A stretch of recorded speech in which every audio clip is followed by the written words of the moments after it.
Kita sudah kedatangan tamu dan akan berbicara mengenai topik kita di mana ada narasumber kita yang sudah hadir, bapak-bapak penyintas COVID yang sudah pernah terpapar COVID-19 ya. Bagaimana kita akan mendengarkan nih pengalamannya, ceritanya kok bisa kena COVID ya. Saya perkenalkan terlebih dahulu. Yang pertama ada anggota DPRK Aceh Singkil dari Partai Golkar, ada Bang Suryanto. Assalamualaikum, selamat siang Bang.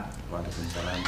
Sehat Bang? Alhamdulillah. Alhamdulillah. Kemudian yang kedua ada Pak Ustadz Muhammad Yasid ya, MAG dari Ketua Ikatan Alumni Pesantren Batu Korong. Assalamualaikum, selamat siang Pak Ustadz. Waalaikumsalam warahmatullahi wabarakatuh. Tapi selain beliau ketua alumni, juga beliau ini dai perbatasan Pak ya. Betul.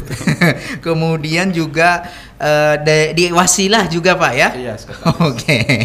Berarti ini sering berceramah menyampaikan ceramahnya terhadap masyarakat, jamaahnya tentunya nih ya. Nah, selama kurang lebih 1 jam ke depan, Isra Manisma yang di rumah juga bisa bergabung di sini di 0811-648-1048. Tapi setelah para narasumber kita tanya-tanya dulu deh ya seputar COVID-19. Nah, ini terutama nih yang di rumah yang nggak percaya sampai detik ini sudah berjalan 2 tahun gitu ya, bahkan lebih ya.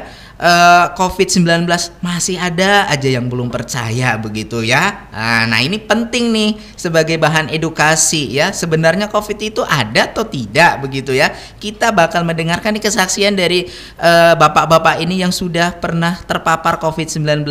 Bang Suryanto, Abang katanya sudah pernah COVID ya, sudah pernah terpapar COVID ya. Sudah. Mungkin bisa diceritakan begitu ya, kenapa kok Bapak bisa terpapar COVID-19 gitu kan, kapan kejadiannya begitu ya, silakan Pak. Ya, awalnya saya nggak percaya sebenarnya adanya COVID itu. Jadi setelah saya terpapar COVID itu betul-betul ada. Iya.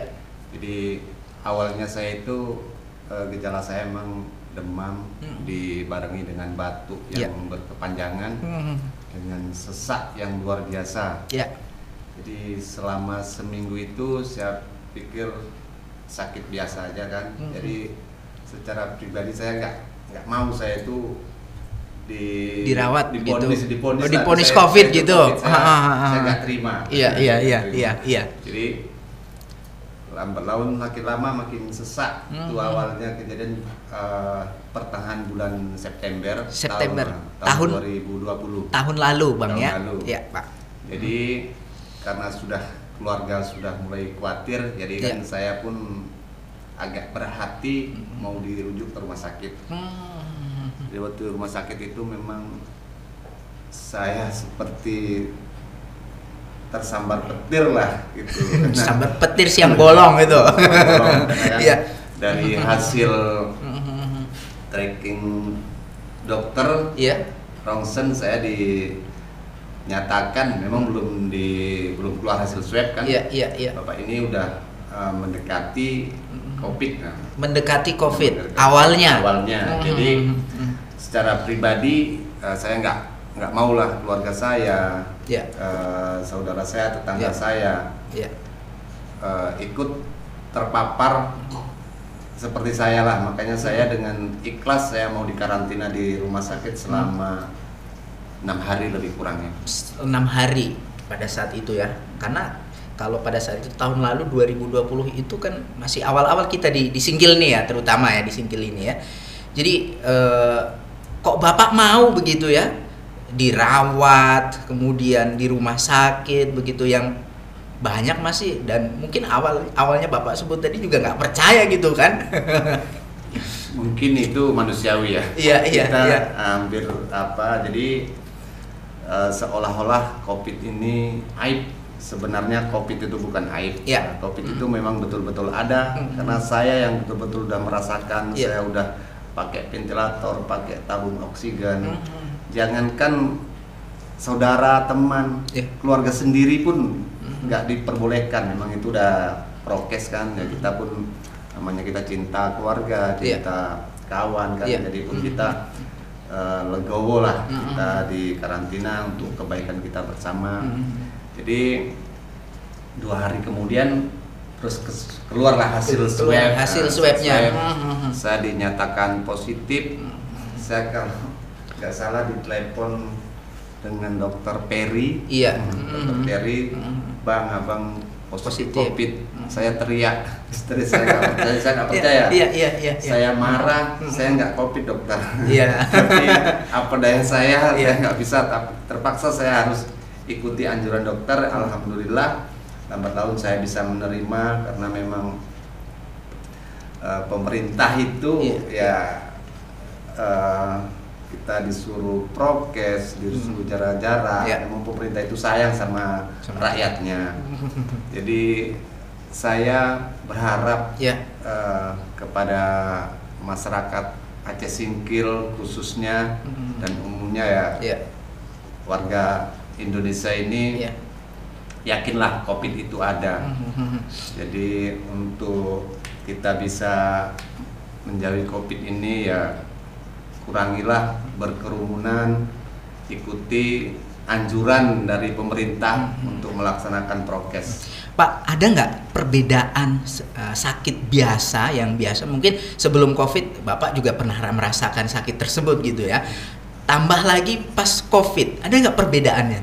Perbedaannya itu cukup luar biasa. COVID itu bisa kita bilang penyakit yang paling komplit lah. Komplit sakitnya gitu. Komplit sakitnya, semua persendian kita, kepala kita, penciuman rasa, semuanya lah, sesak yang luar biasa. Jadi saya merasakan mungkin inilah kayak sakaratul maut yang udah pernah saya rasakan, biarpun saya belum merasakan. Iya. Oke, baik. Saya ke Pak Ustadz nih, Pak Ustadz Yazid, Bapak terpapar COVID kapan nih Pak? Mungkin bisa diceritakan nih Pak Ustadz. Assalamualaikum warahmatullahi wabarakatuh. Waalaikumsalam warahmatullahi wabarakatuh. Terima kasih kepada Bang Dapi yang telah memberikan waktu kepada saya. Jadi baik, tadi sudah duluan disampaikan oleh Bapak anggota Dewan kita tentang masalah COVID ini. Apa pengalaman beliau? Maka kalau saya pertama kali terasa demam. Demam itu tanggal 3 bulan Juli 2021. Belum lama Pak? Ya, jadi di tanggal 3 itu demam biasa. Nah, lalu kemudian saya merasa nggak enak lagi badan kan.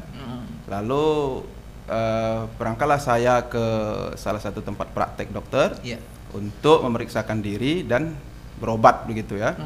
Nah, pada hari Minggunya, pada hari Minggu di tanggal 4 Juli 2021, nah, maka saya sampaikan keluhan-keluhan saya. Ada terasa kayak badan ini sakit, tulang-tulang ini seperti terasa agak ngilu-ngilu gitu ya, hampir keseluruhan mulai dari tangan, kaki, kemudian badan lemas, kemudian panas, dingin. Saya sampaikan semuanya, termasuk juga di napas. Di pernapasan saya ada sedikit agak sesak begitu ya, dan saya sampaikan. Nah, kemudian dokter itu menyampaikan kepada saya supaya kalau bisa ya perbanyaklah istirahat, kemudian minum air banyak, dan kemudian pendek cerita dikasihlah obat ya. Dikasih obat, resep obat, saya ambil obatnya dan saya pulang ke rumah. Begitu saya pulang ke rumah, rupanya demamnya bertambah. Sesaknya juga agak bertambah. Jadi pada hari Rabu setelah itu, maka mungkin obat kemarin kurang cocok begitu ya. Karena bukannya berkurang rasa sakitnya, malah gitu bertambah begitu. Jadi di hari Rabunya saya berangkat lagi ke tempat salah satu praktek dokter untuk mengambil obat. Maka di tempat itu dokter itu menyampaikan kepada saya, Pak, Bapak ini ada gejala asma katanya. Saya bilang nggak ada. Nah, kalau Bapak tidak ada gejala asma, maka menurut saya Bapak langsung saja ke rumah sakit. Jangan tunggu-tunggu apa ini langsung aja rawat inap terus sana katanya kan. Saya bilang baik Bu. Nah, ini kira-kira pertolongan pertama apa ini yang Ibu berikan? Saya bilang ya saya berikan obat. Bapak mau suntik nggak katanya. Kemudian boleh saya bilang kan, karena mudah memang terasa tersiksa badan ini kan, nggak enak lagi. Maka disuntik lah saya kan, disuntik. Setelah suntik, udah agak nyaman perasaan saya. Mudah-mudahan ini sembuh nih saya pikir kan. Pulang ke rumah. Nah, jadi begitu pulang ke rumah, tambah hari tambah parah terus. Napas saya itu kayaknya seperti tertahan begitu ya. Apalagi pas lagi kumatnya dia, ini luar biasa, gimana ini? Ya akhirnya saya minta terus sama keluarga, saya bilang ini kita wajib ke rumah sakit ini, saya bilang, karena udah menyiksa ini, saya bilang kan. Pada hari Sabtunya berangkatlah kami ke rumah sakit. Sampai ke rumah sakit diperiksa, setelah diperiksa di rapid test ya, rapid test, antigen, kemudian saya dibawa ke ruang ronsen. Nah setelah itu para tim kesehatan nakes menanyakan kepada saya, Pak, ini kayaknya Bapak reaktif, tapi kita tunggu dulu sebentar lagi katanya, karena garis merahnya belum jelas kedua-duanya katanya kan. Nah, jadi kalau memang nanti reaktif bagaimana? Saya bilang, kalau reaktif, kok menurut saya emang Bapak wajib rawat inap katanya kan, rawat inap aja di sini katanya. Apakah Bapak mau katanya? Saya bilang saya mau. Saya mau karena memang nggak tertahan lagi. Saya sudah pikirkan pada waktu itu, kok di rumah ini apa yang bisa dibantu di penolong begitulah ya, selain Allah Subhanahu Wa Taala ya. Apa yang bisa menolong saya di rumah? Saya pikir. Nah, jadi oleh karena demikian, maka saya bilang saya rawat inap aja. Baik, kalau Bapak rawat inap, berarti Bapak pasang infus terus katanya. Saya bilang pasang aja. Saya bilang dipasang orang itulah infus. Lalu keluarlah hasil ronsen kan, keluar hasil ronsen, kemudian datang dokternya katakan bahwa ini tidak terlalu parah, memang reaktif ini. Belum bisa kita katakan positif ya, reaktif. Cuman kalau saya sarankan rawat inap saja. Nah, tapi kalaupun dirawat di rumah boleh, bisa kata dokter itu, masih bisa. Terserah ibu lah, mau bagaimana katanya sama keluarga saya. Rupanya entah bagaimana pemikiran keluarga. Keluarga menyampaikan kepada saya, kita rawat rumah aja ya katanya. Isolasi mandiri saja di rumah karena ada obat dikasih resep oleh dokter itu katanya. Nanti mudah-mudahan sembuh katanya. Saya tidak tahu apa yang mereka pikirkan kan. Apakah mereka takut dengan cerita-cerita tentang masalah COVID ini? Yang pertama, COVID itu ngeri. Kemudian juga mungkin entah dibawa kemana-mana, dikasih obat mungkin entah yang apa-apa begitu kan. Dan kemudian dimakamkan juga tidak bisa dihadiri keluarga kan, itu cerita di masyarakat ini kan. Nah, jadi mungkin kayaknya keluarga agak takut ya, karena sudah disampaikan bahwa kalau sudah dirawat inap itu tidak boleh dikunjungi oleh keluarga. Hanya satu orang aja lah anggota keluarga yang bisa mendampingi kita. Kayaknya mereka agak gusar gitu, sedih. Ini ketemu lagi atau enggak gitu ya. Kasihan gitu Pak ya. Dirawat di rumah siapa sakit yang ngurus gitu begitu kan. ya. Ada yang ngurus. Karena enggak bisa datang ke sana. Jadi oleh karena demikian kayaknya sepakat keluarga untuk dirawat di rumah gitu, isolasi mandiri. Nah, isolasi mandiri disampaikan sama saya, Bang, kita nggak jadi rawat inap ya. Kenapa nggak jadi? Saya bilang kita rawat apa aja, rawat isolasi rumah aja katanya. Ya terserah kalian lah. Sekarang saya pasrah, saya bilang keinginan saya di sini. Cuman kalau kalian minta di rumah, ya mudah-mudahan nanti di rumah sembuh lah, saya bilang. Dah kemudian di hari Sabtu itu pulang ke rumah. Kemudian makan obat yang ada dari puskesmas, dikasih, kami singgah di puskesmas ngambil obat. Ternyata bertambah parah sampai napas saya itu udah kayak tinggal sedikit gitu Pak. Enggak di ujung. Kalau di tengah masih lumayan ya. Di ujung dia. Kalau seandainya ini berapa senti nih ya. Nah, apa sering saya sampaikan nih kepada kawan-kawan masyarakat dan keluarga. Ini ada sekitar 20 senti atau 10 ya lah. Kalau seandainya pernapasan kita, saya merasakan nih, kalau seandainya pernapasan kita ada 10 senti, maka yang tinggal 1 senti. 1 senti lagi Pak makanya Ustadz, napas kita itu hanya sedikit saja keluar, tarik tak bisa begitu kan. Nah, jadi oleh karena demikian di hari Minggu, di hari Senin, di hari Senin di tanggal 10 Juli berangkat lagi ke rumah sakit. Sampai ke rumah sakit, tenaga nakesnya sudah kenal sama saya bahwa saya sudah pernah diperiksa sudah tahu mereka kalau saya ini pasien yang dirawat di isolasi. Lalu kemudian begitu saya sampai, ini Bapak kemarin ya, kata orang tuh. Iya, saya bilang. Ya udah baik. Udah bagaimana? Tambah parah saya ini, saya bilang. Saya rawat inap, saya bilang. Oke, baik. Langsung ditangani orang tuh dengan luar biasa. Kemudian dibawa saya ke ruang apa? Di ruang pertama itu ya, di belakang UGD itu. Untuk dipasang oksigen, dipasang infus lagi ya. Tapi ada satu kalimat yang saya agak takut pada waktu itu. Siapa yang ngucapin itu, Ustaz? Ya, yang ngucap itu perawatnya. Oh, perawatnya. Cuman ada kalimatnya yang saya agak bukan takut sih, cuman loh kok bisa gitu. Sampai kalau apa tadi sudah tahu saya bahwa pendamping kita cuma satu ya. Maka disampaikannya begini, ini Pak, ruangan penuh katanya. Lalu bagaimana, saya bilang kan? Kalau penuh ruangan di sini Bapak wajib dirujuk ke tempat tuan katanya kan. Waduh, ya, lebih jauh dalam hati lagi, saya sakit nih loh Bu. Ngapain saya dibawa ke tempat tuan, saya bilang. Ya karena ruangan sini penuh semua. Nggak ada tempat katanya. Nah, jadi mana mungkin kita terima di sini kalau nggak ada tempat, bilangnya. Sempat saya bilang, Bu, saya dimanapun boleh saya ditempatkan, saya bilang, asal jangan dibawa ke sana, saya bilang kan. Ruangan mana aja pun yang sempit-sempit sini, tempat gudang-gudang mau saya situ aja. Oh nggak boleh gitu, kata apa tadi kan. Tapi kita tunggulah sebentar lagi katanya, mudah-mudahan ada yang pulang katanya kan. Jadi berangkat kami ke situ sekitar jam 3 sore atau jam 4. Jadi kemudian hari Seninnya kemudian masuk, kalau saya di ruang sementara tadi itu sampai jam 11 malam. Baru rupanya ada kosong ruangan. Jadi sekitar jam 9 mungkin ada kosong, kemudian disterilkan lah ruangan kamar itu. Baru sampaikan saya, alhamdulillah Pak, ada ruangan kosong, insya Allah Bapak dirawat di sini katanya. Saya pikir, alhamdulillah, saya bilang. Karena nggak terpikir lagi saya kan, tapak tuan itu keluarga jauh. Baru kawan kita cuma satu kan. Kalaupun mau umpamanya datang keluarga ke tempat tuan kan agak lumayan juga. Sempat saya tanyakan, kenapa nggak di Sebul Salam saja? Di Sebul Salam kan ada rumah sakit, saya bilang, kan bisa dirujuk ke situ, saya bilang.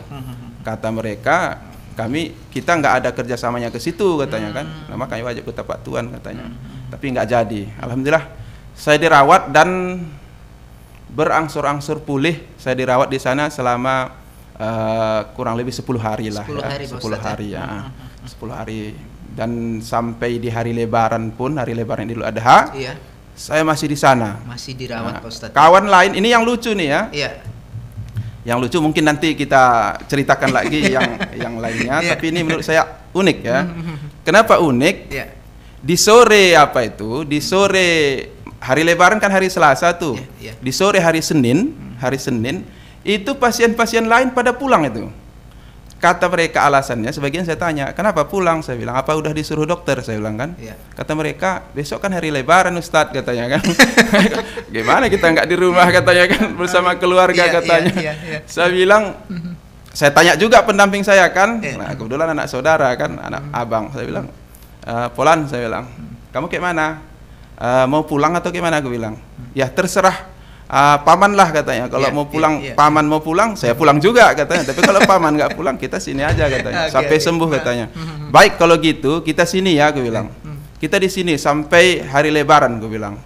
Baik paman katanya. Akhirnya di malam Lebaran itu, cuman kamilah berdua di ruangan. Yang lain kosong semua. Sudah kosong semua ya. Kosong. Kamilah yang tinggal di situ kan. Kemudian sampai takbiran kami kan udah sepi nih, nggak ada orang. Saya ajak, kita takbiran sini aja, aku bilang. Baik katanya, takbiran kami di situ. Artinya, kenapa saya sampaikan ini? Ya karena menurut yang saya alami ya, karena pengalaman kita akan berbeda-beda antara satu dengan yang lain ya. Saya merasakan kesembuhan, ada kesembuhan di sana, ada berangsur-angsur. Selain memang banyak saudara, banyak ustadz-ustadz, kiai-kiai, buya-buya yang mendoakan saya, teman-teman dai juga mendoakan saya. Saya merasa berangsur-angsur terus dari hari ke hari ya.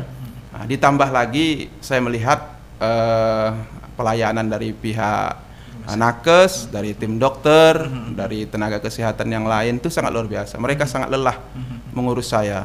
Maka saya bilang sama orang itu, waktu saya pulang tuh, saya tidak bisa mengucapkan terima kasih, tidak bisa membalas jasa-jasa dari bapak-bapak dan ibu-ibu semua, saya bilang kan. Saya hanya mampu berdoa, mudah-mudahan Allah Subhanahu wa taala membalas semua jasa-jasa tim dokter, daripada tim kesehatan dan lain sebagainya. Karena mereka saya lihat luar biasa capeknya, luar biasa capeknya menurut saya. Iya, baik. Saya ke Bang Suryanto lagi nih, Pak Dewan.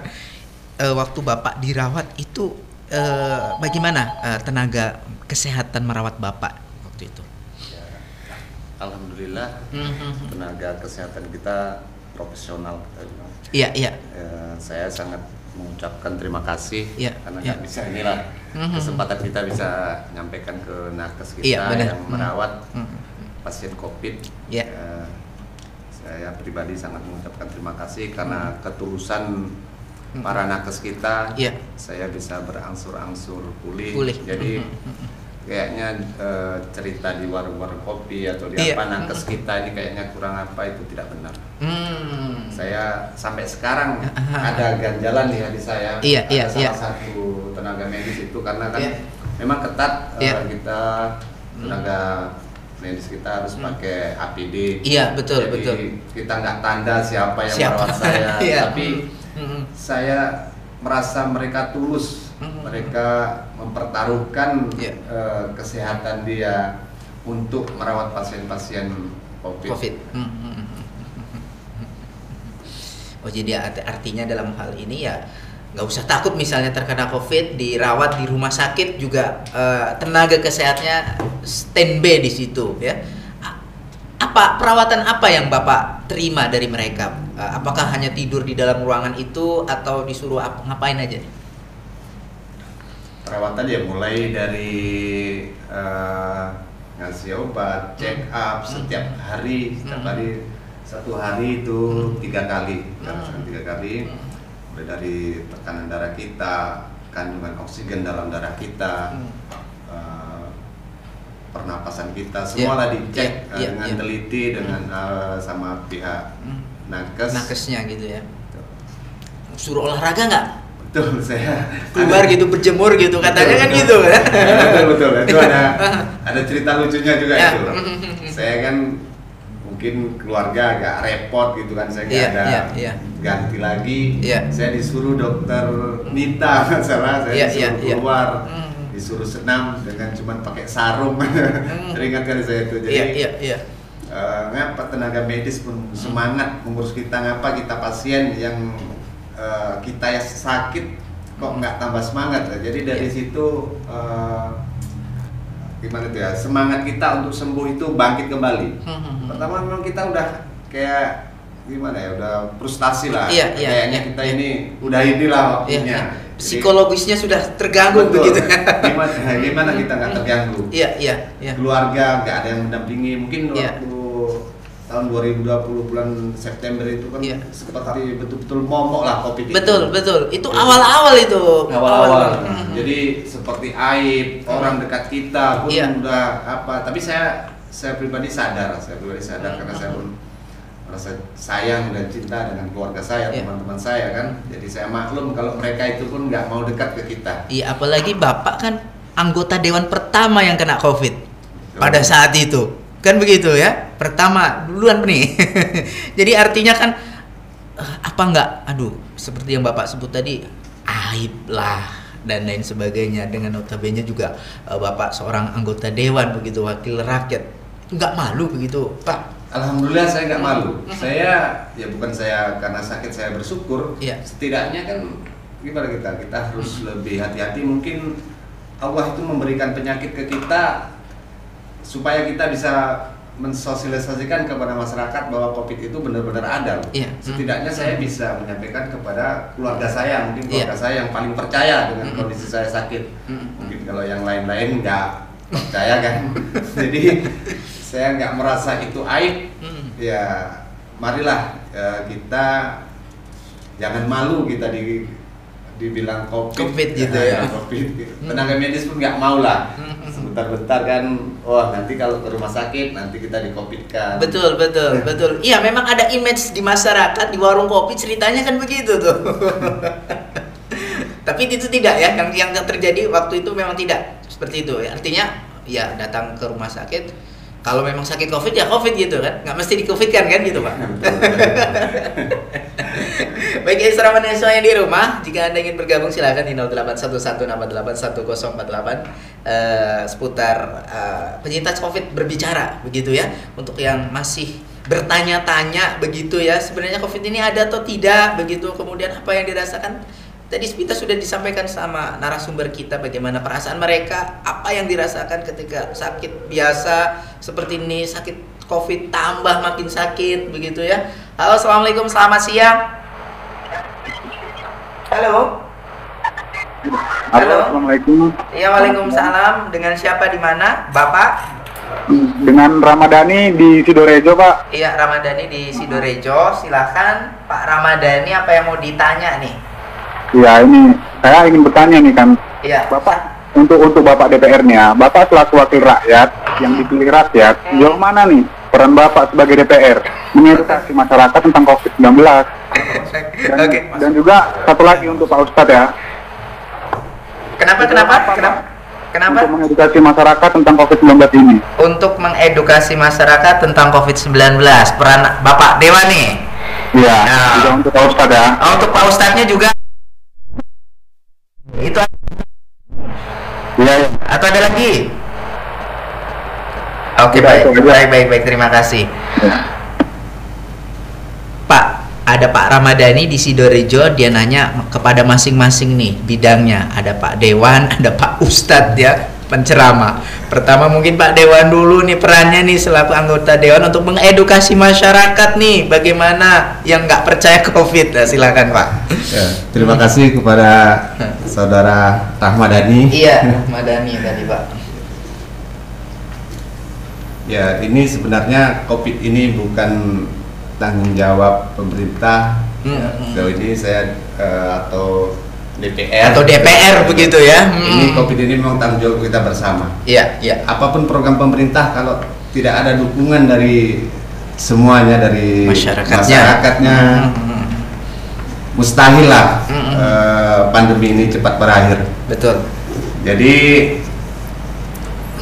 harapan saya kita ikuti aja lah anjuran pemerintah untuk melakukan prokes. Ya, taat ya Pak ya. Betul, taat kepada anjuran medis, berolahraga, ya setidaknya konsumsi makanan-makanan yang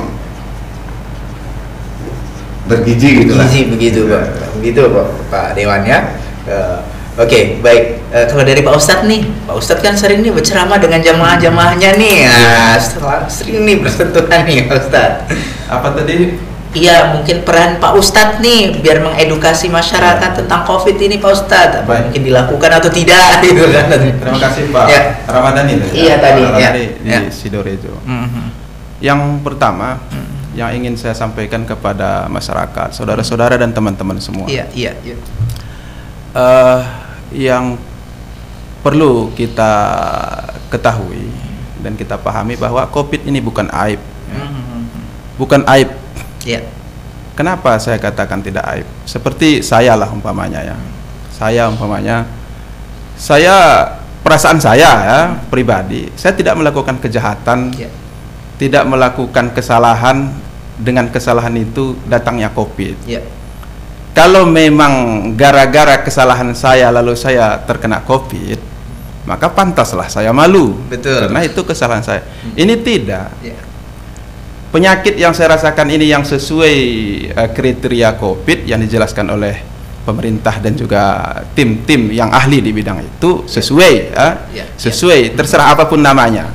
Yang penting perasaan saya demam, demam tinggi, sesak napas, dan kemudian sakit di badan. Nah, oleh karena demikian maka ini tidak aib.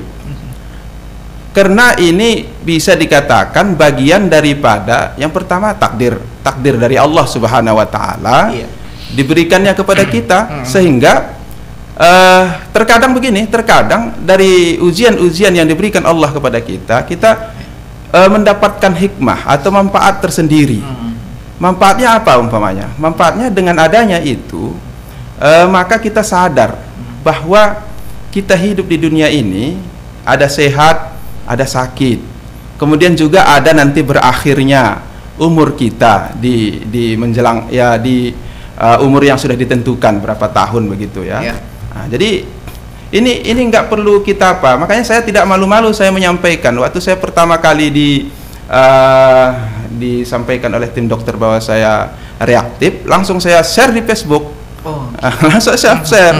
Saya bilang hati-hati pada teman-teman, hati-hati bahwa penyakit ini sangat sangat menyiksa. Sangat menyiksa begitu. Itu manfaat yang saya rasakan itu yang pertama menambah keimanan saya. Kenapa? Karena pada saat saya karena dia ada kumat-kumatnya kalau napas saya. Napas itu yang agak lama. Kalau demam 2 hari hilang itu di rumah sakit, diobati hilang dia di rumah sakit. Kasih obat berbagai macam ya. Nah, saya tidak tahu lagi nama obat-obatnya, yang saya makan pun kayak vitamin-vitamin yang banyak di situ kan. Nah, jadi pas kumat itu perasaan saya itu seperti tenggelam di dalam air. Seperti tidak ada lagi jalan napas keluar. Nggak ada jalan napas keluar. Nah, yang teringat saya pada saat itu hanya 3. Yang teringat saya hanya 3 macam. Yang pertama teringat saya kuburan saya di mana. Yang kedua dosa-dosa saya diampuni atau tidak. Yang ketiga bagaimana saya nanti dikubur, apakah saya selamat atau tidak. Itu yang saya teringat. Saya tidak teringat lagi orang-orang yang saya cintai di dunia ini. Apakah keluarga atau anak-anak atau harta benda yang begitu susah kita mencarinya. Itu lupa saya, nggak teringat lagi saya. Bahkan karena kebetulan ruang isolasi saya menghadap ke pagar kelapa sawit arah Singkil, arah barat itu ya. Nah, karena kalau kita masuk ruangan COVID itu kan sebelah kanan kan, sebelah kanan. Jadi kebetulan ruangan saya menghadap sawit-sawit. Begitu saya lihat lambaian-lambaian daun kelapa sawit itu, seolah-olah saya melihatnya itu dari kuburan saya itu. Di kuburan. Dan saya pikir saya tidak apa lagi. Diteleponlah saya oleh kawan-kawan, termasuk saya mengucapkan ribuan terima kasih kepada guru saya atau pimpinan Pondok Pesantren Abu Salam Batu Korong. Diteleponnya saya beberapa kali, bagaimana keadaan katanya. Terus saya ditelepon dan ditelepon oleh banyak kawan-kawan yang lain ya. Dan mereka mendoakan. Saya bilang mohon didoakan saya bilang. Saya kirimkan foto saya dalam keadaan meneteskan air mata waktu itu. Kata beliau, baik, kami doakan. Apa boleh ke situ, kata beliau. Untuk sementara nggak boleh, saya bilang. Belum boleh, saya bilang. Baik, nanti nanti Ustadz kalau udah pulang saya datang ke rumah, katanya, nanti kita buat obat-obat herbal lah yang dengan yang lain-lain untuk menambahi kesehatan Ustadz, katanya. Nah, itu satu. Baru yang kedua, kalau saran saya pada masyarakat, jagalah imun tubuh kita dengan sebaik-baiknya, ya, jaga. Imun ini bagaimana supaya karena tim dokter atau tim kesehatan menyampaikan kepada saya kalau imun kita kuat, maka COVID itu tidak berbahaya. Walaupun kita kena, itu tanpa gejala dia. Ada, tapi tidak ada reaksinya. Nggak membawa sakit di dalam tubuh kita, katanya kan. Nah, jadi oleh karena demikian, jagalah. Kesehatan kita itu dijaga. Bagaimana cara menjaganya? Setelah saya alami, maka menurut saya, pertama itu kalau ada penyakit-penyakit kecil, jangan dibiarkan. Jangan dibiarkan. Umpamanya kayak saya, ini mungkin penyesalan bagi saya. Yang pertama ada batuk waktu itu ya, hampir 3 bulan saya biarkan saja. Sepele gitu. Sepele, karena tidak mengganggu sekali. Hanya kadang sedang khutbah atau sedang ceramah, batuk sekali, terhenti sebentar, ya udah lanjut lagi balik, kan tidak terlalu mengganggu. Walaupun ada juga terasa agak mengganjal di tenggorokan ya. Nah, tapi saya biarkan. Nah, inilah perlu kita atasi. Nah, karena menurut saya juga, dan juga dari tim kesehatan mengatakan, dia COVID ini yang paling berbahaya adalah ketika ada penyakit yang lain yang ikut serta. Umpamanya badan kita sudah ada kian penyakit, lalu didatangi oleh penyakit yang ini tadi, yang baru ini tadi, maka lebih parah dia, lebih susah untuk menanganinya. Nah, jadi itu satu. Baru yang kedua, mungkin saya olahraganya kurang ya. Olahraga jari kayak tangan gitu. Saya duduk kadang dari pagi ngajar sampai siang juga duduk juga, ngajar juga, malam juga kadang tetap dalam melakukan kegiatan ya, kegiatan kecil-kecilan. Nah, jadi saran saya itu jangan. minimal keringat kita di setiap hari ya. Ini kayak Bang Dapi lah umpamanya di radio pakai AC lagi kan. Nggak sehat nih Pak Ustadz. Kapan dia ada olahraganya nggak tahu saya. Karena keluar keringatnya gitu. setiap saya dengarkan radio suara beliau ada. Siapapun tamunya beliau. Siap Pak Ustadz. Ya, itulah. Terima kasih Pak Ramadhani tadi ya. Sidorejo. Iya, baik, menarik, ekstra menarik. Ini kalau ngomongin soal COVID ini, apalagi kita bercerita nih bagaimana pengalaman bapak-bapak ini ya terpapar COVID-19 Pak Ustadz. Nah, ini ada yang mau ditambahin? Banyak nih. Secara Pak Ustadz nih baru-baru ini jadi masih fresh nih Pak Ustadz ya kan gitu. Gimana nih Pak Ustadz? Nah, kalau misalnya nih Pak Ustadz kan selaku penceramah nih udah sembuh nih ya, Ustadz edukasi juga nggak kepada masyarakat jamaah-jamaah Ustadz nih? Ya, jadi apalagi banyak yang nggak percaya Pak Ustadz. Baik, ini saya sering bertemu dengan masyarakat dan juga kawan-kawan. Maka ketika saya sampaikan tentang hal ini, maka terkadang banyak alasan-alasan yang disampaikan oleh masyarakat. Terkadang memang alasan mereka itu masuk di logika kita ya. Kenapa mereka tidak mau meriksakan diri? Kemudian kenapa dia takut dikatakan COVID? Kemudian kenapa tidak mau isolasi di rumah sakit?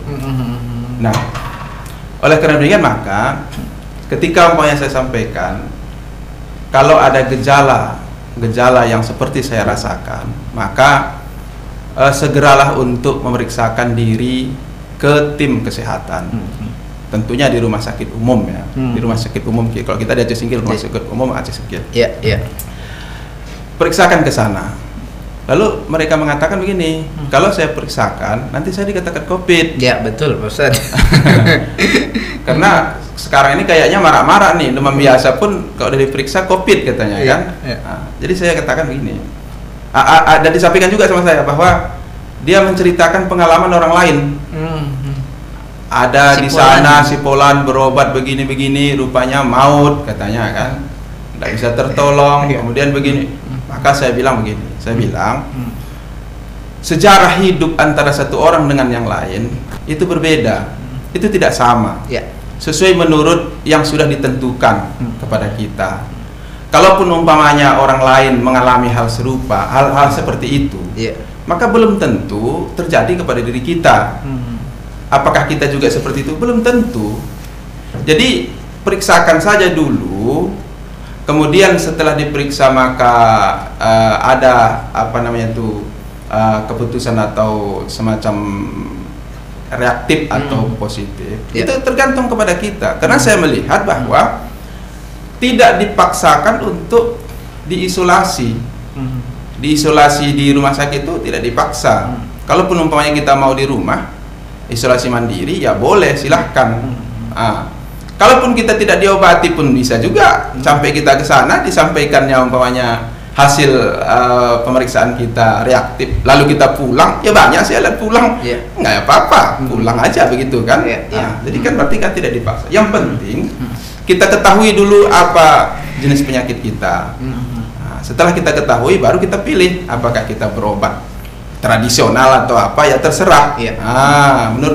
Menurut saya seperti itu. Jadi terkadang begini, alasan daripada masyarakat tidak mau begitu dikatakan COVID lalu dirawat, itu tadi nanti tidak bisa dikunjungi, kemudian nanti dibawa dirujuk entah kemana, kemudian juga nanti di sana mereka kurang percaya dengan perawatan yang diberikan oleh tim kesehatan, tim nakes begitu ya. Takut ditelantarin kali Pak Ustadz. Maka kemudian ada satu lagi yang menyentuh alasan masyarakat ya.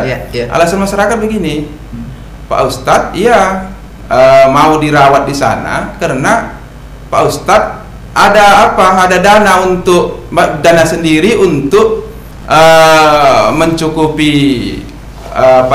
nafkah keluarga di rumah. Nggak kerja gitu, sakit gitu nggak kerja pun ada nafkahnya katanya. Kalau kami gimana dirawat sana nggak ada nafkah katanya kan.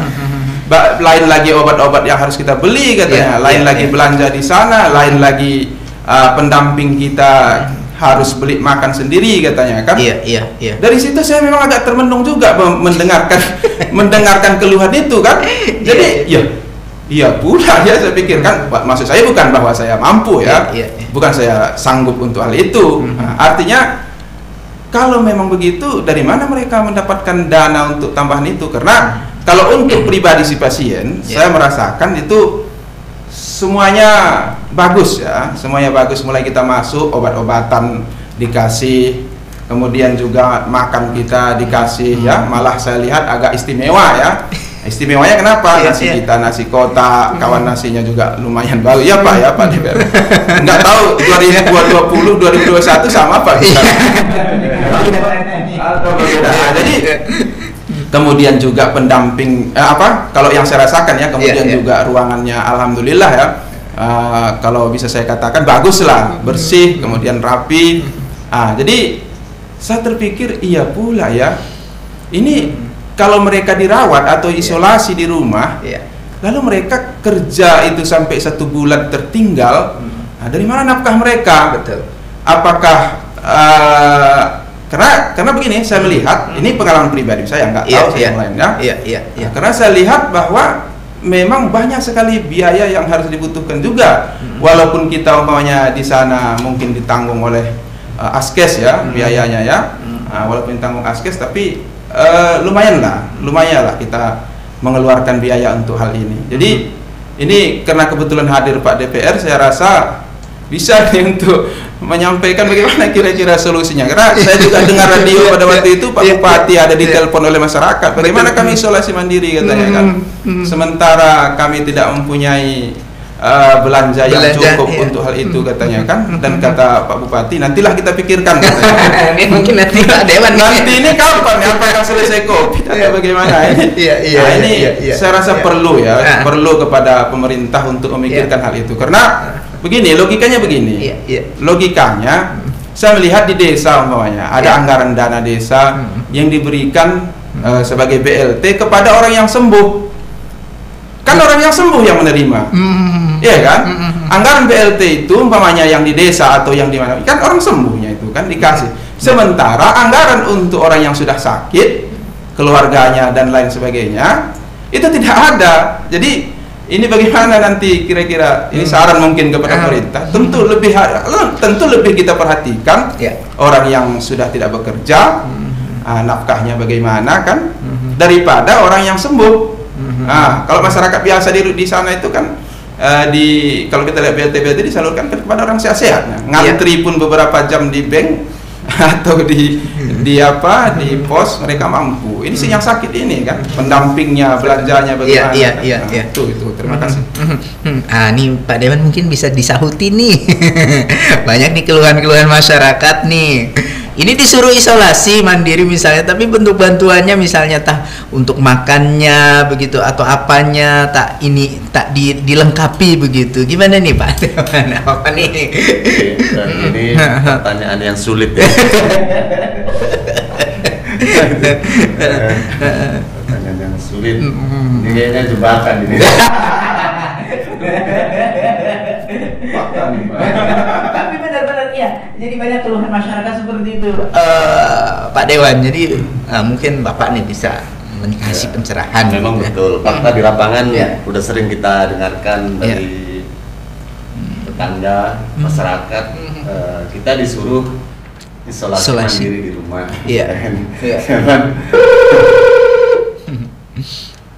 Lanjut. Kebutuhan sehari-hari bagaimana gitu. Itu saya rasa pertanyaan itu wajar lah. Cuman kan kita di pemerintah sini udah ada posnya masing-masing. Mungkin kalau yang di desa itu udah ada BLT ya, bantuan dari desa atau semacamnya lah, dari dinas, mungkin dari dinas sosial. Jadi untuk yang lain-lain sejauh ini saya memang nggak tahu posnya itu dari mana ya. Tapi saya sangat berharap pemerintah daerah ya harus menyikapi lah yang terjadi di tengah masyarakat, di tengah masyarakat kita ini. Bagaimana masyarakat yang notabene seharusnya bisa bekerja karena mereka mungkin udah terpapar, nggak bisa bekerja. Ada solusinya atau jalan keluar dari pemerintah daerah? Iya. Oke, baik. Itu tadi mungkin ya kalau dari PKH apa segala macam, ya mereka untuk yang sehat gitu Pak Ustadz. Ini yang spesial gitu, yang sakit gitu kan. Bantu yang sakit. Iya baik, mudah-mudahan ini bisa nanti disampaikan ke teman-teman di parlemen begitu Pak Dewan ya. Oke, baik, ekstra pada semua yang di rumah yang masih ingin bertanya silahkan di 0811641048. Ya, halo, assalamualaikum, selamat siang. Halo. Ya, halo. Assalamualaikum, selamat siang. Ibu dengan siapa di mana? Dengan Ibu Maya, Pak. Ibu Maya di mana, Bu Maya? Bu Maya di Rimo. Di Rimo ya, Bu Maya di Rimo. Silakan pertanyaan Bu Maya. Ini pertanyaan untuk keduanya ya, sekaligus aja ya, Mbak Yati. Iya, untuk keduanya. Ini, mau tanya juga nih bagaimana nih kondisi sekarang sebagai penyintas COVID-19. Maksudnya pernapasannya sekarang bagaimana? Kemudian masih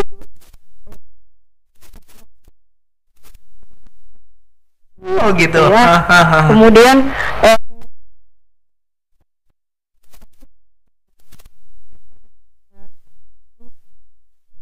terima kasih. Ya, terima kasih. Waalaikumsalam warahmatullahi wabarakatuh. Ada Bu Maya di Rimo. Dia nanya kondisi bapak-bapak saat ini setelah sembuh dari COVID.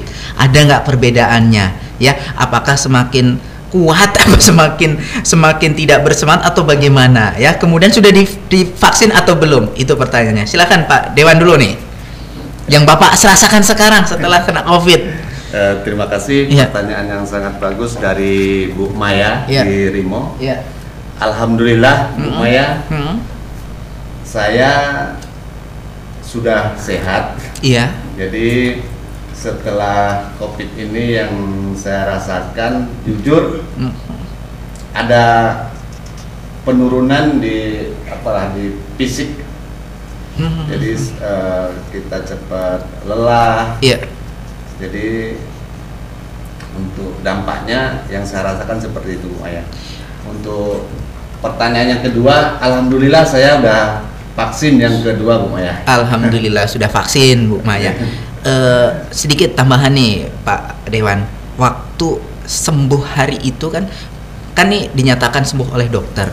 Itu berapa lama Bapak merasakan normal lagi seperti biasa? Apakah seketika sembuh begitu saja terus normal, sehat, biasa gitu? Atau ada proses yang cukup lama Bapak rasakan? Ya, masa pemulihan saya sampai 2 bulan. 2 bulan? Baru benar-benar merasakan normal? Normal, kita makan udah ada rasa. Yang saya rasakan. Iya. Karena saya yang pertama itu. Iya. Yang ke belakang ini kita nggak tahu nih, nggak tahu kan, mungkin obatnya lebih bagus yang pertama itu kan. Iya. Jadi 2 bulan cukup lama, cukup lelah kita. Sedangkan kita waktu seminggu kita di rumah, kita masih di karantina. Saya terus terang di karantina mandiri di dalam kamar sendiri. Oh, pulang dari rumah sakit karena karantina lagi di rumah? Karantina lagi. Saya sampai sebulan dah, 2 bulan kemudian sebulan saya nggak keluar dari kamar. Itu benar-benar diisolasi itu ya. Karena saya ikuti prokes lah, karena kita kasihan sama anak-anak kan. Seandainya anak-anak yang terpapar atau orang tua kita gitu kan. Oke, baik. Pak Ustadz, beda rasanya nih mungkin. Bagaimana kondisinya Pak Ustadz nih? Apalagi baru nih bulan Juli, sekarang September. 1 bulan yang lalu Pak Ustadz. Baik, alhamdulillah. Setelah saya menjalani pemulihan pemulihan setelah pasca pulang dari opname dirawat di rumah sakit, maka ini saya ceritakan dulu pulangnya ya. Boleh. Pulangnya. Baru saya ceritakan nanti yang sekarang. waktu saya dinyatakan sudah boleh pulang dari rumah sakit selama 10 hari saya kurang lebih di sana dirawat, maka rasa-rasa sesak di napas itu masih ada. Itu masih ada, tidak boleh lelah atau berjalan ke kamar mandi itu, pulang dari kamar mandi itu terasa sesaknya sampai di perut itu pun bergelombang, kadang-kadang napas itu menahankan ya. Ini yang paling parah yang saya rasakan ketika menyentuh air. Ketika kita habis mandi atau habis wudhu, itu terasa sekali itu bahwa napas itu agak tersumbat.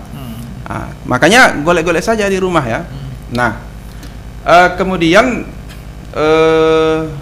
waktu saya pulang dari rumah sakit, ini mungkin perlu juga jadi perhatian pemerintah atau kita bersama, karena sudah saya mengalaminya ya, agar tidak terulang lagi. Mungkin sekarang nggak seperti itu, tapi pada waktu itu ya. Ini waktu saya pulang dari rumah sakit, maka diberikanlah resep obat. Diberikan resep obat, ada beberapa macam yang harus diambil di apotek. Kemudian kebetulan obat yang satu itu kosong, nggak ada obatnya. Jadi kata beliau, mungkin kan saya pulang itu hari Selasa ya. Katanya hari Sabtu, hari Lebaran saya pulang kan, hari Lebaran zuhur tengah harinya. Kemudian katanya hari Sabtu obatnya datang, nanti jemput aja obatnya. Baik.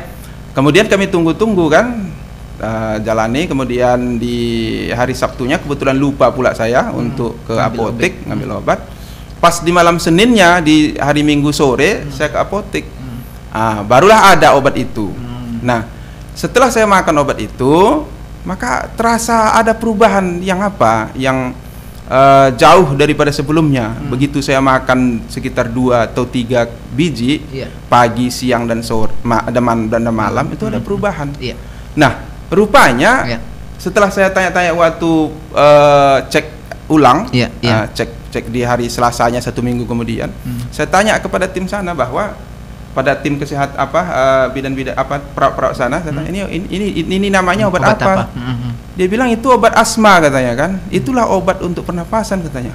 Waduh, pantas begitu saya makan kok langsung ada perubahan, saya bilang kan.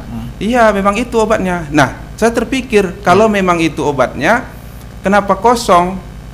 Kenapa tidak ada? Atau kalaupun umpamanya kita harus mencari di luar atau obat sejenis, ya maunya ada alternatif di biar kita beli yang lain kan. Nah, yang lain kan kasihan juga kita pasien-pasien tuh ya. Seminggu lah Pak Ustadz tuh kan. Ya hari Selasa, hari Senin baru ada. Malam Senin. Baru ada obat itu kan. Obatnya ada memang saya bawa, tapi nggak usah saya sebutkan namanya. Jadi ini mungkin perlu perhatian pemerintah, ketersediaan obat itu jangan sempat kosong. Kalau kosong lalu bagaimana pasien-pasien yang itu kan. Kalau enggak, carikan alternatif yang lain, pokoknya obat ini tapi harus beli begitu, biar masyarakat membeli. Jangan dia nggak tahu kan. Karena saya pikir obat itu hanya obat pendamping vitamin-vitamin biasa. Rupanya itu yang utama, yang lain vitamin-vitamin yang ada kan saya bawa kan. Itulah sehingga kalau dari kesehatan saya berangsur-angsur, dan setelah 1 bulan kemudian saya pulang, barulah terasa itu kesembuhannya itu udah sekitar 80% gitu ya. 1 bulan, Ustaz, 1 bulan. Tapi sekarang alhamdulillah saya merasakan paling ada pun 3% atau 2%. Perasaan saya udah sehat betul ini, udah sehat betul. Tenaga kerja udah biasa kemana-mana, kadang bekerja pun larut malam sudah bisa. Jadi mungkin berbeda sama seperti bilang Pak DPR tadi, mungkin obat-obatnya itu beda dulu dengan yang sekarang. Mungkin sekarang karena penelitiannya udah lebih dalam, mungkin obatnya lebih cepat reaksinya reaksi gitu ya. Kan. Nah, jadi alhamdulillah pada saat ini saya sudah bisa beraktivitas, tidak ada lagi. Mungkin kalau disuruh main bola pun saya ikut ini. Ini udah kembali normal nih Pak Ustadz ya. Kembali normal, udah semangat nih. Semangat saya. Makanya begini, kemarin ada juga berjumpa dengan satu orang kawan. Jadi kami sama-sama sakit, hampir bersamaan di bulan Juli. Menurut cerita dia kan, kemudian beliau isolasi mandiri di rumah, tak mau memeriksakan kesehatannya di rumah, di rumah sakit kan. Nah, kemudian saya bilang, bagaimana kesehatanmu sekarang? Karena dia bawa air panas kan. Dia bawa air panas dan minum dengan air panas itu. Katanya, kenapa pakai air panas? Aku bilang kan, ini kan ada Cleo, bisa kita minum. Bilang, saya nggak bisa minum itu katanya. Setelah saya sakit kemarin, bilangnya kan. Ya, kenapa? Rupanya aku bilang, ya nggak cocok di apa saya di badannya, di badan saya bilangnya. Makanya dia bawa air terus. Kami pergi ke Pak Bar kemarin itu kan, bawa air panas juga, bawa air panas. Jadi saya bilang, mungkin itulah bedanya di rumah sakit dengan di rumah. Bilang, kan, di rumah aku bilang kan. Kalau saya pada saat ini makanan apapun dikasih, asalkan ada yang ngasih, saya makan nih asal halal, saya bilang. Kemanapun jalan saya bisa ini, saya bilang. Karena saya obat-obatan itu langsung tetap saya konsumsi waktu itu, saya bilang. Sekarang nggak lagi, saya bilang kan. Jadi nampak bedanya, tapi tentu ya pengalaman masing-masing itu kan berbeda-beda. Betul, Pak Ustadz. Dan saya yakin penyakit ini juga tidak sama antara satu dengan yang lain ya. Mungkin ada yang parah atau yang tidak, karena saya waktu di Romsen pun kata dokter tuh tidak terlalu parah, hanya pinggir-pinggir paru-paru itu saja yang terinfeksi virus ini ya. Jadi mungkin itu ya, tapi yang jelas saya sampaikan kepada Ustadz itu, ya kalau mungkin berobat kemarin itu ke rumah sakit dirawat, saya rasa kita udah sama ini, bisa lari bersama, saya bilang kan.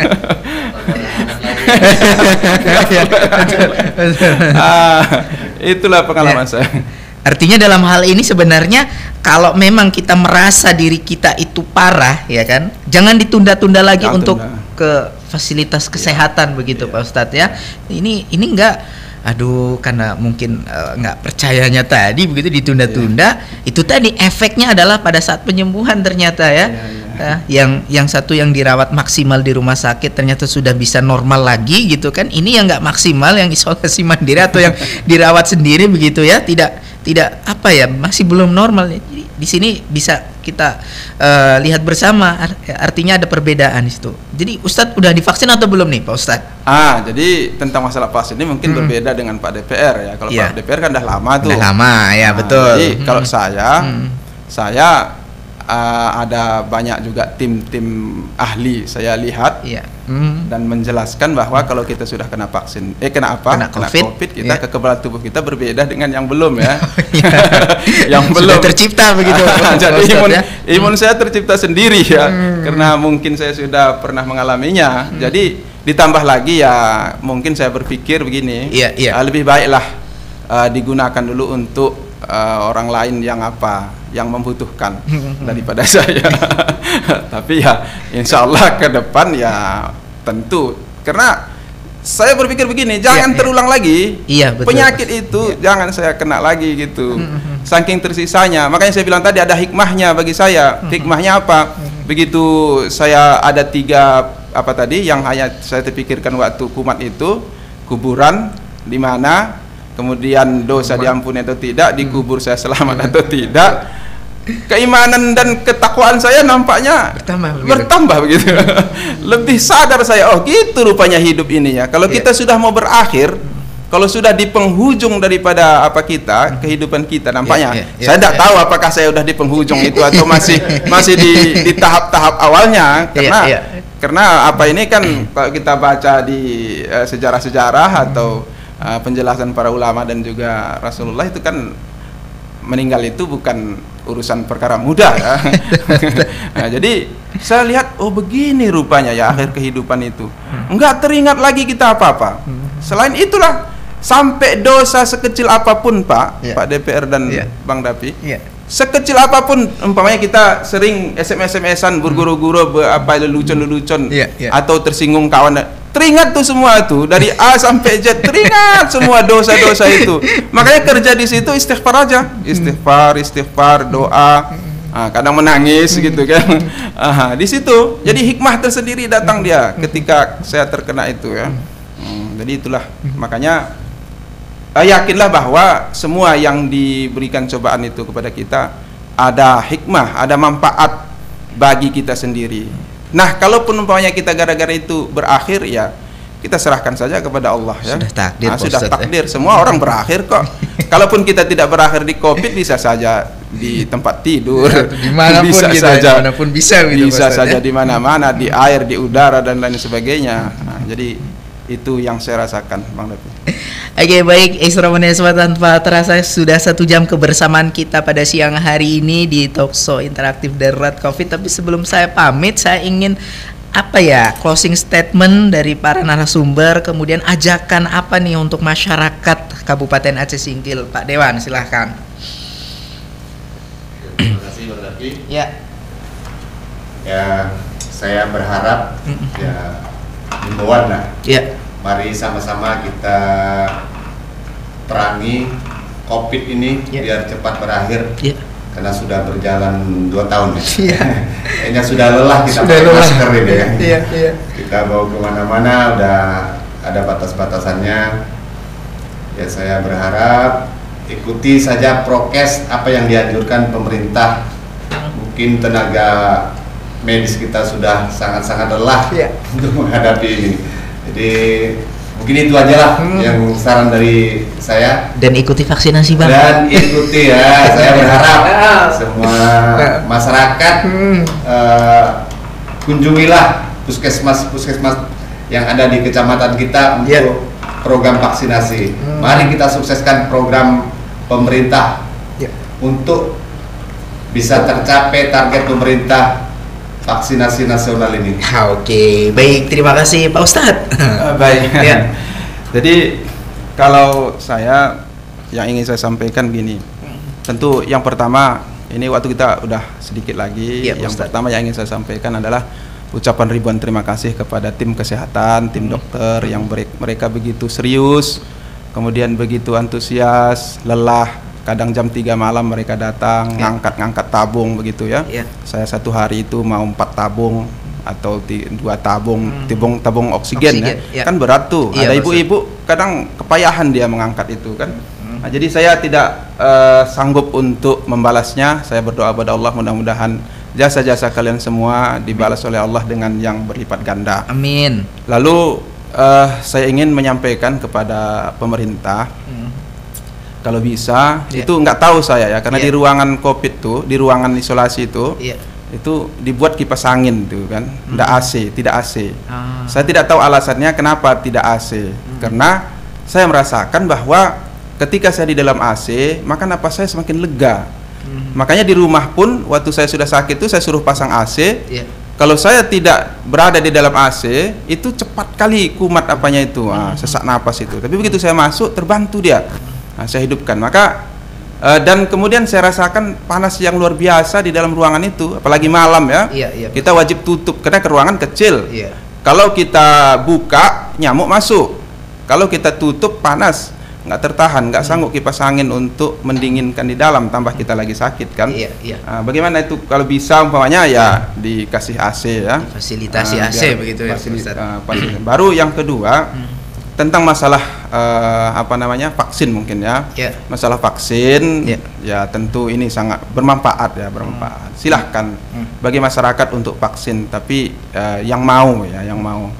Artinya begini, artinya kesehatan itu sangat perlu bagi kita, dan kemudian tentu pemerintah sudah memikirkan bahwa vaksin ini bermanfaat. Namun pun demikian, saran kepada pemerintah ya, kalau ada masyarakat yang tidak mau, umpamanya mungkin takut atau bagaimana, karena kan ada juga kita lihat bahwa memang kadang vaksin ini pun ada juga gejala-gejala yang lain yang muncul ya. Ini kita dengar itu baik di YouTube atau kita saksikan sendiri. Ada orang yang begitu divaksin langsung pucat, langsung rasa sakitnya itu di badannya itu bertambah, lemes, nggak selera makan. Nah, jadi ini langsung disaksikan masyarakat tentang hal itu.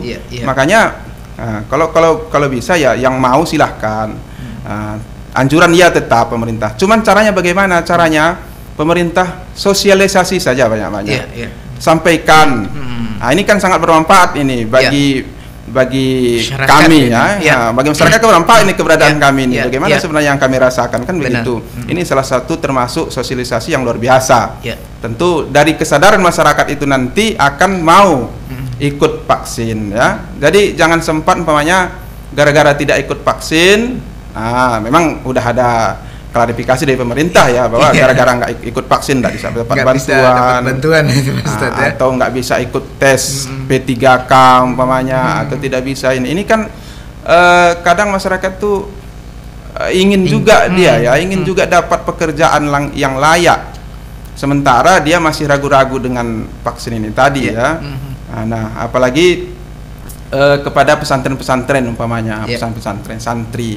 Nah, tentu kita sebagai pimpinan pesantren atau guru-guru itu tidak berani untuk memvaksin anak-anak tanpa izin dari orang tua ya, dari orang tua. Jadi tapi dengan sosialisasi yang luar biasa yang dilakukan oleh pemerintah, insya Allah masyarakat itu nanti akan semuanya ikut vaksin. Nah, apalagi saya cerita-cerita tadi dari tim dinas kesehatan bahwa ini nanti, tapi beliau nggak tahu kapan berakhir gratis ini ya, nanti vaksinnya bayar kan lebih parah lagi masyarakat kalau umpamanya nanti sudah vaksinnya bayar, sementara dia tanpa vaksin tidak bisa ikut apa namanya itu berkompetisi dengan kawan-kawan yang lain, mengikuti untuk mendapatkan satu pekerjaan begitu kan, atau keluar dari daerah nggak bisa naik pesawat gitu, naik pesawat nggak bisa kemana-mana begitu kan, berkunjung ke tempat-tempat famili yang jauh begitu ya. Nah, jadi jangan tunggu sampai berbayar kalau bisa ya, mumpung masih gratis gitu kan, mumpung masih gratis, tapi tentu jangan dipaksa, jangan diberi sanksi begitu.